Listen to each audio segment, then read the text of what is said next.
I'm Gene Timperley, owner and operator of Spring Lake Angus, and this is my wife, Kelsey Timperley. Growed up in Stanton County, Nebraska, had 160 acres of open water on us, so we did a lot of swimming, a lot of fishing, a lot of duck hunting as I growed up. And we started with the cattle when I was 7. My dad bought the first Angus cattle. I started playing music when I was 10 years old for money. And at 22, I went on the road for a period of time and played in Vegas and Reno and Lake Tahoe and places like that. I did 32 states in a year and a half, something like that.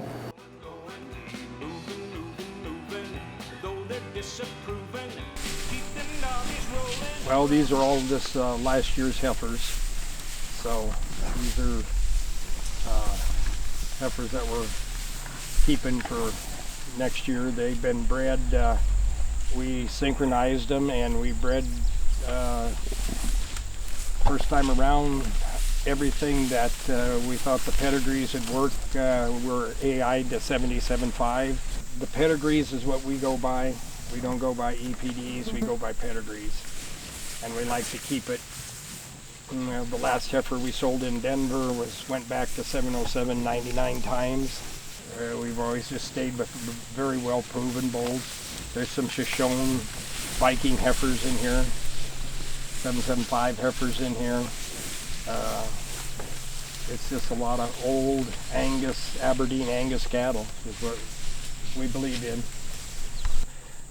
Rito 707, basically he'll really pop at a 2.5-year-old, and at a yearling the new bloodlines will beat him. But he'll match him when it's all over with. He'll maybe be a bigger bull than anything that's out there. I always undergraze it usually. It's the way to get rid of your weeds. The cheapest way is let the grass go to seed and get healthier every year. So that's what we kind of do. This year I do mow every year because we don't have a fence to an alfalfa field, and we mow this, and then we do have pay fishing and hunting on here. So the guys like it that come here fishing and hunting. They don't have to fight the tall grass and everything. I have 5 center pivots. All of them come out of lakes or streams. And we have oats, we have alfalfa, we have sedan, we have peas and turnips and millet, and we have corn. We have all of them fields of different ones of them, and we chop the sedan and bale the sedan. We do earlage with the corn, and we do, of course, the alfalfa. We bale that, and we bale some prairie hay. Here, luckily, we had the lakes and had the springs too, and there's a lake a little bit further down that way that I run a 90 acre pivot off of. This one here does a 40 acre pivot. I'm working on the sales stuff for next year already.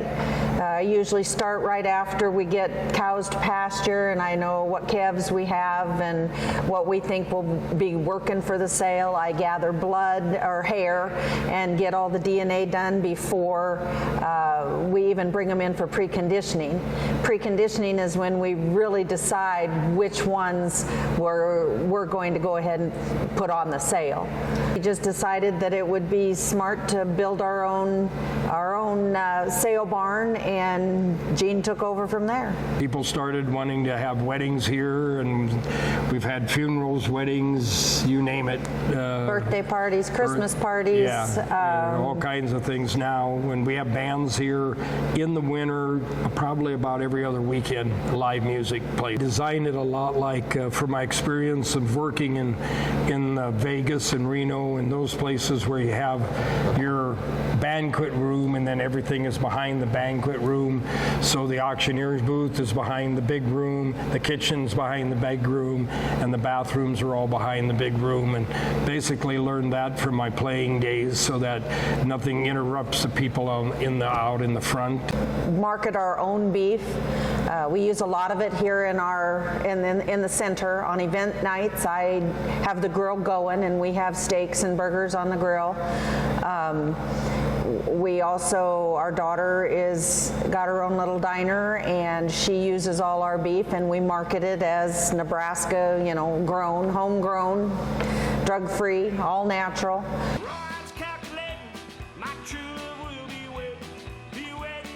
707 has probably moved up to next to EXT with the most progeny out there, because as of today, he's still kicking out progeny while EXT has really fell off. But when you have Resource and Regard and Renown out there, some of the top AI bulls, it shows that he can work today with the cattle as he did back in the 60s and 70s. He's still a good animal to cross your cattle with. Still as popular today. His semen, the last time ABS had they called it a vault sale, and on that sale, 707 brought 11,000 for an amp. Everything's an amp is on him. I'm a pedigree person, not an EPD person. You learn what pedigrees work. The Shoshone Viking pedigrees work very well with the Rito. There's a lot of different pedigrees that have worked well with the Rito pedigrees. We do almost all carcass data when they hang them, our steers, and we go by that more than we go by EPDs. If the animal is good, that's what I'm looking for. I'm looking for what the offspring hang, how soon it can get fat, and what it tastes like, because I believe that is one of the things that we have not focused on in any of the breeds, is most of it ends up on the table. And if it ends up on the table and it tastes good, you're going to sell more of it. We really have focused on trying to make the animal taste as good as possible, more than worrying about if it was in the top 1%, because the guy eating it doesn't care whether it was in the top 1%. He wants the good steak. We sell a lot of bulls, and there's a lot of people out there that do use the EPDs, so you still try to, you get your weights in and you get everything in to make it so if we've got a real high-powered, high EPD on some bull, then we will try to breed it back to something with a lower EPD just to bring it down. If you can cut 5 pounds on 200 head of cows, and you can fly, for here we're in a 200-day winter, and if we can cut 5 pounds out of each one of those cows and they still stay healthy and flesh and still reproduce, that's a lot of dollars. We raise 77.5, and 77.5 is known throughout the Angus business because of Resource and Renown, which I think Resource was one of the #1 selling semen bulls for like a year or two. And you're always looking for that other one that everybody in the Angus business will get to know.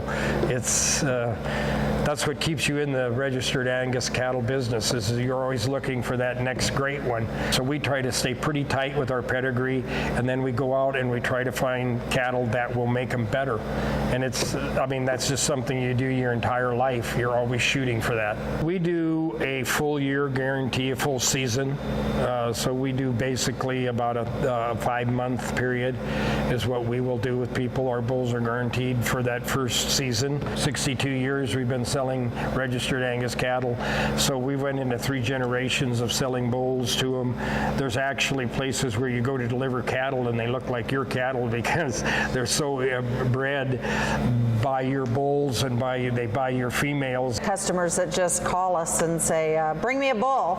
Don't care. You got them. They're good. Just bring them. The things that we really get a lot of compliments on is our the docility. Yeah, docility. I know that we had talked about that before, but that is the old bloodlines. The old bloodlines are just that way. Most of the people that we sell bulls to, their calves go to market to be ate. We're not the number guy. We're not the show guy. These guys are buying them and they want to top the market. When we had 600 cows, we topped Superior's market when we sold. Probably, I wouldn't say all 50, but probably 35 to 40 of the states we've sold in. When I look for a cow, well, you got to have 3 things. You got to have a good udder, you got to have good feet, and you got to have fleshability. those are the first three things, because you can keep her for less money if she's fleshable. She's got good feet, you don't have to do anything with that. And if she's got a good udder, you don't have to do anything with that. So you get those three things, and then you have to look at pedigree to match it up to make it better.